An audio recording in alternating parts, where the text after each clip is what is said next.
So Hugo, can you tell us a little bit about why you started Farming Secrets? Well, it's quite a long story, actually. It's all to do with listening to farmers and seeing that that farmers needed to change. And one thing led to another. We had a farm supply store originally, and we learnt a lot from the farmers coming into the store. And we did a number of field days. And when we sold the farm supply store, we we hived up a section of the business which was selling natural fertilisers, natural stock supplements.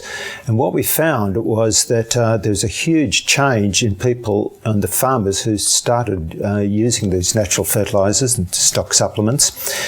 And that business got a bit too big, so we sold that. And we then realised that farmers could learn a lot by seeing the farmers who actually have changed. So originally we started filming farmers progressively changing from conventional through to making steps. But as it progressed, what was quite clear was that we had to go fast track. We had to look at the experts and fast track people there. And what we also found is that there's shortcuts in the whole process where farmers can really fast track themselves to the results very quickly, and that's what we really enjoy, having farmers take these little steps, show productivity and profitability. But the biggest thing, to jump to the next thing, is that what gives us the most joy is seeing farmers really enjoy their farming again, getting huge satisfaction out of farming, and that is something which we really enjoy seeing that change. Helen, how did you decide to film farmers? Where did that idea come from? I got very frustrated that the information that was being delivered to farmers was basically product-based and telling farmers that they needed to resow every year. They had to kill all the weeds because the myth was that weeds competed with moisture. And we had, by this stage, seen a lot of damage being done to the health and the properties of the people we were dealing with. I just got really frustrated to think that so many farmers could benefit if they could just see farmers farming with the health and happiness and the success, and not having banks breathing down their neck. And they're different type of farmers, actually. You know, when Hugo was talking about meeting these farmers who are farming without all the additions, they just were laughing about the freedom they had. And children were actually wanting to stay on the farm. Mm. And there was a lot of concern we had from women ringing up saying, what am I going to do? We're using all these poisons. They weren't in their own vegetable gardens, but on the farm. And they just didn't feel right. So that was where I said to Hugo, look, we're meeting these farmers, and the farmers we're talking to and we're selling the natural product we go to all these field days. We met hundreds and probably thousands of farmers, actually. It wasn't quite so easy as I thought it'd be. I thought it'd just be a no-brainer. People would see these products and realise that's what they want to do. So that was when I said to Hugo, the only thing we can do is go and film these farmers that we know and show the successes they're having, and then they'll change. Farmers will change. Of course they will. But there's a gap.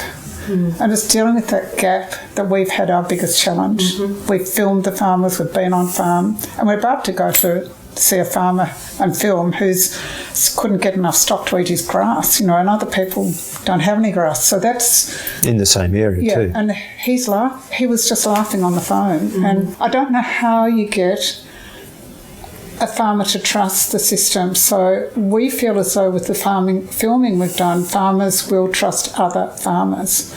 You mightn't trust us because you don't know us, but now we've filmed hundreds of farmers. We've filmed courses experts explaining why it works not to use chemicals. So that's a long answer, but that's why we started filming, and we called it Farming Secrets because they were secrets. No one knew about natural farming.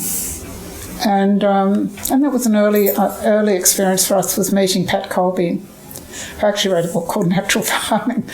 And we got to know her very well, and we employed a naturopath to provide these natural minerals and choices, which farmers still don't really understand, that animals have that natural intuition to choose what is good for them. And we saw time and time again that if you put something out for an animal, if they needed it, they'd go and get it. If they didn't, they wouldn't. But the farmer started learning about his soil, because if an animal needed to have copper or magnesium or something like that in their system, the animals would really chew through those stock supplements and leave the other ones, and they'd find that their soil actually was lacking what the animals were eating. It's so easy to get to see and understand more if you just observe animals, if you have animals. Otherwise, you observe your weeds. How many years ago was that, Helen? It was 2006. We had a natural... Just going back one step with what Hugo was saying, we used to sell all those chemicals. We saw the damage they were doing, and actually clients were dying in their 50s. That was horrible. So we started looking for alternatives for those farmers. We're in the Yarra Valley, a lot of dairy. Dairy started going out, people brought the horses in, and their orchards. And people were using... Yeah, it's unbelievable, but we had drums of chemicals with skull and crossbones. And I said, Hugo, what's this stuff? And he said, the farmers use that. And I said, but on orchards, we eating that? Strawberries. And it was just a natural... Everyone did it because they'd been told they had to, and farmers trusted their advisors, and they still do. And there's nothing wrong with trusting an advisor, but when you look at a product coming in behind it, it's not independent advice. It's product advice. We're actually starting to look at how do you take all that away. It's about farming with less, and farming with not adding all that stuff in, but actually taking it away and seeing what happens and taking time to look. Just trial. You don't have to do half a paddock. And I used to say to women, particularly, we had a lot of women ringing up when we had the natural seaweed and stock supplements and fertilisers. I want my husband to change. What can I do? And I said, well, the only thing you can do is buy 20 litres of our product, run it down the driveway and see if there's a difference. And there inevitably was. And they'd wait for I said, don't tell your husband. Just see if they notice. And you go along the roadsides and you see all the growth on the roadsides and you see these bare paddocks. What's that telling you? Something wrong. So, Hugo, over the years that you've been running Farming Secrets, how many people would you say now that you have connected with that are experts that can help farmers with solving problems on their properties or gaining new information? I don't know in terms of numbers, but to answer that in two categories, we actually film extraordinary experts who appreciate that the natural way of farming is by far the best. So we've got a number of experts that we film. But I think the most exciting thing is that when we film actual farmers on farm, and in most cases so extraordinary that they're willing to talk to other farmers. Some of them actually will be invited to farmers at a fee, and the fee is very minimal. In reality, it's minimal. Because I'll say to one thing, I'll just jump to another thing. What is the farmer's most valuable asset? He might think it's soil. Actually, it's his health and his family's health.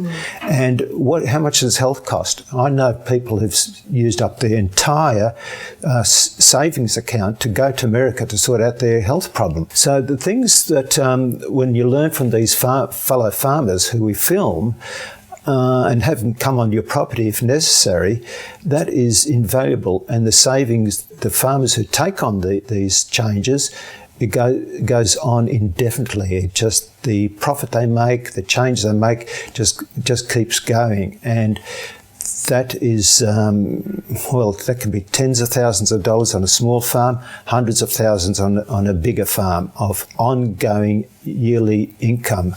Well, and not only that, it's farming with satisfaction that you know that you're not mucking up the ecology, you know that things are moving in the right direction in every way.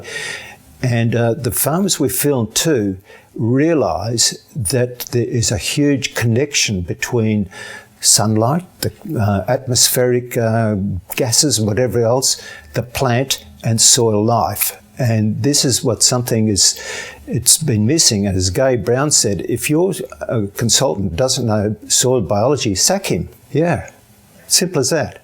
Know your soil biology. Know it exists. Soil life exists.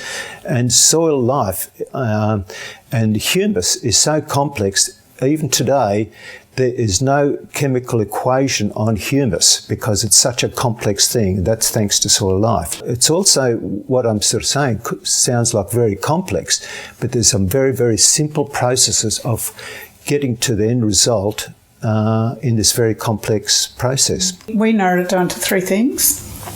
One was soil cover, because without any cover, anything growing, keep it all. Including weeds. The sunlight and the photosynthesis, it doesn't matter what the plant is bringing in from, the sun and the carbon dioxide and things. You need that to get your soil active, to feed your microbes and things like that. If you have that biodiversity, it's like us having one thing to eat all the time. Like if you bought, I sort of look at synthetic chemicals like eating cornflakes something or packet soup or whatever every day. How boring would that be? So the soil's the same. It needs a huge variety and it actually functions and thrives the more variety it's got. And we're talking about plant variety. And then not disturbing that cover or minimal disturbance, because underneath the soil there's a huge network, and go for kilometres, of mycorrhizal fungi, and that's actually connecting all the minerals, and it's quite complex to explain it all, but basically if you understand there's a whole network. You start disturbing that and your plant's limited to, say you're ploughing, you're cutting off that whole network, so the plant hasn't got this vast access to food. Be like, there are three things we believe. It can be as simple as that. Keep your ground cover. You could experiment. Like get a 20 square metres of your paddock, fence it off. Don't disturb it. Let the native grasses, people think they haven't got native grasses, they'll come back. Just see what happens. Leave the weeds, because the weeds are also messengers of what's missing in your soil. They're trying to balance your soil. They're doing a job. And so that's not a lot really to ask for, is it, really? Just keep cover. No minimal disturbance and biodiversity. And we found that people are being told to resow. There's all these whiz-bang seeds that come out every year. Oh, there's a super improved clover, or there's... people are being advised to rip up their paddocks and resow. Why? And we've been to farms, there's all these clops of ryegrass and things that the cars just pull it up. So there's no roots or anything. It's really, really distressing to see, not just for the farmer, because the farmer's trying to do his best, but the animals. They're just... I get very distressed about all of that. And I think a lot of farmers do too.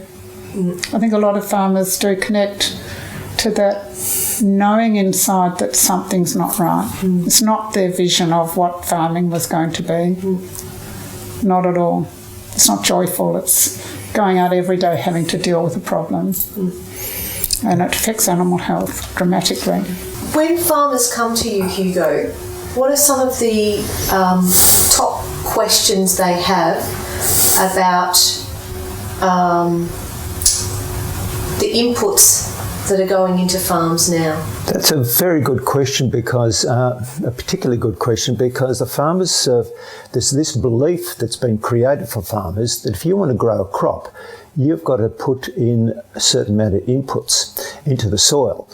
And traditionally, it was when I had my mentor, going back many years ago now, in New Zealand, he used to call it the balance sheet system. What you take out, you've got to put back. If you've taken 1,000 kilos of bullock or so, or 500 kilos of bullock, in it there's 500 grams of phosphate, so you've got to put that back in per acre. Well, actually, that's not true at all, because the plants connecting to the atmosphere or the sunlight or energy, they are working with sand, silt and clay, and they are broken down products of basalt and whatever else, alluvial products. And those alluvial products can deliver forever, or some people say 1,000 years, some experts say 1,000,000 years. It's well into the generations ahead that these things, but they can only deliver when the soil life, when the plants has this symbiotic process of feeding the soil life, and the soil life feeds, breaks down these minerals and feeds the plant. And the other thing too that helps that is monoculture, which actually destroys that process. When farmers start farming with multiple crops, even in the same, like you could think wheat, how can you have wheat and chickpeas or something like that, or whatever you could grow together? Now there's the technology in equipment where you can separate that your farmer can grow 4 or 6 different products in the one go. And the point is that the more, and what experts have found now, that if you have to have at least 17 plants growing to feed the soil life. And you either do that in a cover crop, or you do that with your main crop or your cash crop and have covers underneath. So it's about having the sun energy, atmospheric gases, or call it what you like, being transferred into the soil and creating that soil life to deliver minerals, very rich minerals, back to the plants. And that's what I just said about the minerals. The farmers who work on the balance sheet system, putting in the so-called NPK and maybe a few trace elements, like when you do a soil test, there's 13 elements you usually put in there. Plants need many, many more than that. And what it's been found that using the traditional input products, that the plants are getting more and more depleted. The people are getting depleted nutrients, whereas the plant is functioning properly with a good symbiosis with the soil minerals and the soil life. We're getting back to the original minerals that should have been there 100 years ago. And that makes people healthy, makes stock healthy, and makes the farmers very profitable. So the balance sheet system, the input system, sorry, I'm glad you asked me that question, is actually bankrupt. Well, in the end, but it does actually, we do see farmers using the Elbrick system and things like that, so it works, but it's expensive, and it's you're sort of controlling nature. You know, you're actually using a system, whereas we've seen many people who've allowed it to just naturally start evolving, and how great's that? So instead of fighting against it, you're working with it. And controlling it, yeah. But it is a successful system, Hugo. It is. The Elbrick system does work, and you may use it if you're growing carrots or something like that, because you need to do that. But for like orchard crops, grazing, cereal crops, that is not needed. And what's also been found scientifically, that the mycorrhiza fungi around a plant's roots will self-stabilise itself with what it really needs. That when they do analysis around the mycorrhiza fungi area around the roots, they find a perfect example. There's a whole heap of stuff we've been taught, and farmers are told they have to get all these things right. We have seen examples of people just using holistic grazing management, and the whole functioning of the soil returns no input, nothing. In fact, we've got a little excerpt with Graham Sate. He had a bet with Graham Sates from Nutrix Solutions. Yeah, thank you. He's been very interested in nutrition and the soil for a long time. He tells the story of a bet he had with a one of his clients, and she said, well, I'm not going to put any of your stuff in. And he said, oh, I bet you can't get your soul balanced. And off she went and came back, and he said, you've been cheating, you've used stuff. And she said, no, I haven't used anything. All I've done is manage the stock. And managing the stock is allowing the grass to stay a certain height and moving it on. That's all she did. So we've seen so many different approaches. It just really, you have to pick with what suits you. So, Helen, farmers come from all sorts of backgrounds, all sorts of areas, all around the world to Farming Secrets. And what is it that they're getting when they come to Farming Secrets? How do Farming Secrets provide an answer for different farmers with different if they're all so different? Well, that's also another good question, because nowadays, when we first started, hardly anyone was on the internet, and we had the information ourselves that we'd film. Now, most farmers have got a camera and a phone, that can take photos and get online and go on Google and things like that. So the information is there if you really want to get it.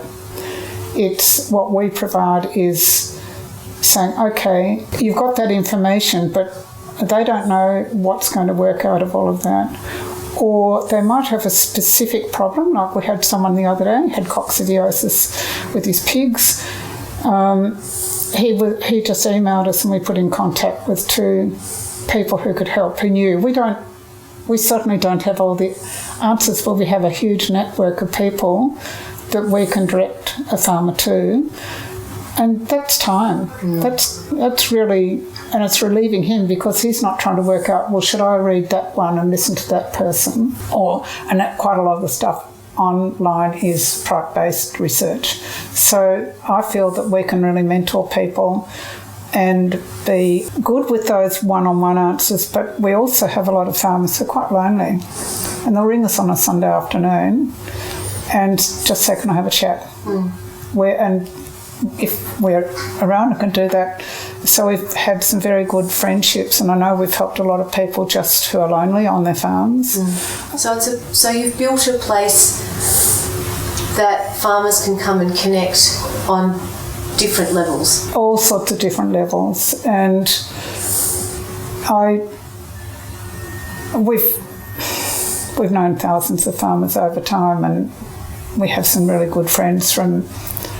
I don't think we've got anyone left from Greenfields. We certainly have from our Vitec days of going around and meeting people, but we've also filmed a lot of people who've met a lot of other farmers too. We filmed experts like Colin Syce, for instance, who started pasture cropping here in Australia. He was a chemical farmer, sheep and cropping, but he had a massive fire that burnt up, and most of his farm, he lost his home, he lost a lot of his stock, 3,000 sheep or something, and ended up in hospital. After that, he thought, well, what am I going to do? I haven't got any money. And we've also found a lot of people change through a horrible thing like that, health or money or something. They just have got no way forward. So they just think, well, he just thought, after a drinking session with his neighbour, I've got some seed, I'll chuck it out and see what happens, and it worked. He didn't add anything in, and he still used some chemicals, but now I don't think he's using anything at all. But he started this whole movement called pasture cropping, where he threw the seed out in his neighbour. No, he planted, darling. He planted and he harvested. He allowed the native grasses come up and experimented with the crops he could grow in amongst that. And there's a whole group that started. Well, we've met Colin lots of times and gone to hear him. You hear the stories, and I feel as though we're really well versed with the problems that face farmers and understand the benefits of that change, and we can pass that on. And we also link those people to farmers. So what other than the connections that you can offer, what else do farmers get when they join Farming Secrets? Oh, well, the whole library of our works, apart from the contact with us and other farmers, on the website itself. I think there's over 100 DVDs now of walks on farms, or talks that people have given about farms. There's courses that farmers can do that we believe are basic to starting to grow your knowledge. We've carefully chosen things actually so that people aren't wasting their time with finding out information. And so there's that side of it. We have little golden nuggets, which are a little article each week to health or a quote or something about the soil or something about a farm. They follow a sequence around. Interviews as well, which people would call podcasts now. We call them Talk the Walks. And the farmers used to ring in and ask their questions because they'd watch the video, and then we'd have a session live with the farmers. In the middle, we're revamping all this because farmers are starting to say that they'd like to feel part of a tribe. And we've got a tribe, but we need to connect that more, and we can do that more now because of smartphones. Because a lot of farmers don't have reception, but the phones seem to work, for a lot of farmers. So our intention is to start really building that network of farmers. So you're not in a city or anything, but you can be part of a group that you feel as though you're all close and near each other and getting support. One thing that really helps farmers is when something's on a DVD, or we also have a CD off the soundtrack off the DVD, and some of these subject matters, farmers would say, I've listened to it 6 times and it's groundbreaking because I just listen to the same message over and over again. And that is so valuable. Like if you go to a meeting, when I used to study at school, there's fact was, after a week you've forgotten so much, but after a few months you virtually might remember one sentence of what someone talked about. Whereas you've got a DVD, you can go back to it, you can show your family, you can even invite a friend around and revisit it. And that is just so valuable to have that information rather than going to some farmer meeting. I'm not having to go to a farming meeting, but after a month or so you sort of think, well, hold on, what did I learn at that farmer meeting? And it's very little, because usually you stick to your own beliefs and the new information just disappears. And we've got transcripts too. We're building that up. We didn't have them, but we've got a lot of transcripts, so someone can print it out and just pick it up and read it when a farmer has time to stop. Most farmers, we know, come in and they're buggered from the day and they go to bed, get up early the next day. And this information is also available online? 24 hours. And just going back to that conversation before, we're talking about adding things into the soil inputs. One really great image, if people could imagine that they were sick and their organs really, your stomach, nothing's working, and you go into hospital and you're on a drip and you're getting everything you need. Now, that's how we see industrial farming, that a soil is so sick in the end from getting all these chemicals that it's not a functioning soil. And you then compare that to someone, and soil and our bodies are very similar with the biomes. You have a healthy person who's out moving, getting their own nutritions and things like that. It's very different from a person being given all the stuff and the organs just shut down. They're being drip fed.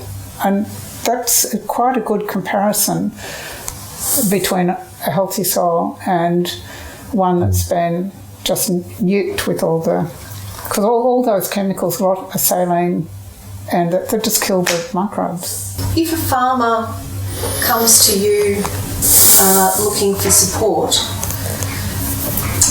obviously there's a lot of information available to them. How do they know where to go for that information that they're seeking? Usually through us talking to them and guiding them into where they can start. And, we have people with a direct problem with animals. We've got a lot of dairy farmers who come on. There's strife in the dairy industry.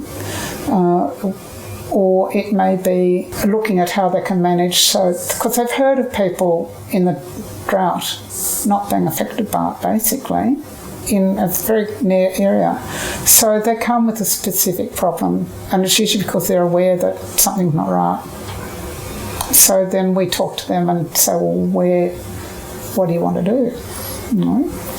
And we had a girl the other day saying she just wanted to be more in touch with her soil. We can also address that because we've got people who look at being in touch with radionics and dowsing and all that sort of range of things.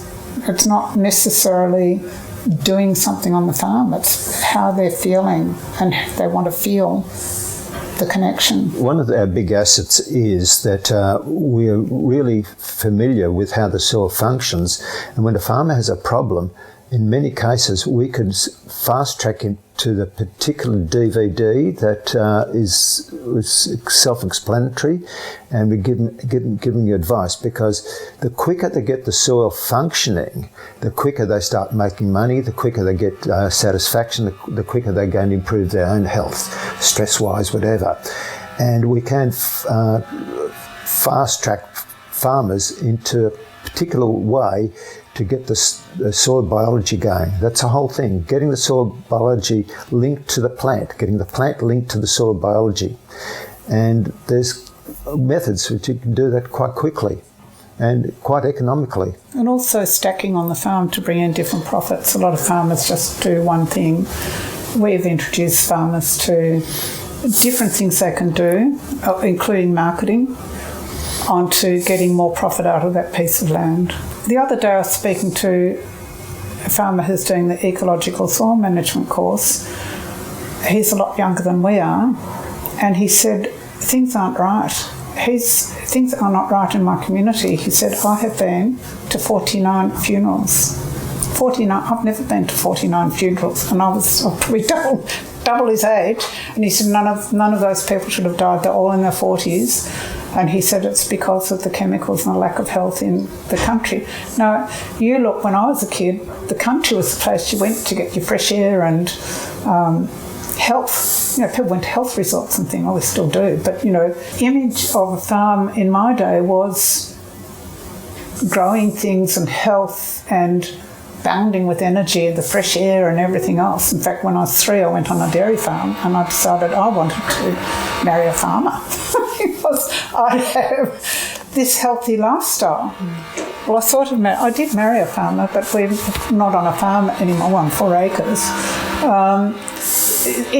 That whole image now just isn't there. You drive through the country and it's, you know, bare and dust going everywhere. People are losing all their topsoil because of the way we're farming. It need not be that way. There's better ways, clearly. Just watch the farmers who've made the change. So my question would be to farmers, what is it that's keeping you locked into what you're doing? Because we tend to have a belief system, and even though we get the information, which a lot of information is now coming out on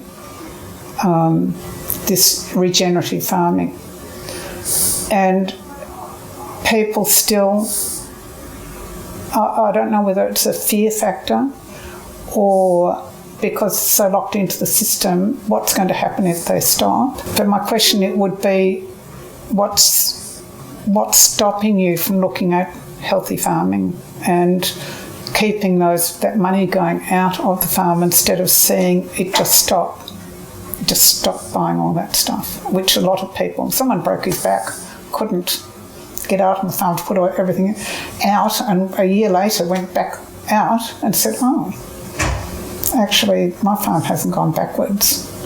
So I would just invite you to do a trial, do your own trial of something that would excite you to see whether something's going to work. Just find out one thing well, maybe it might work. Give it a go.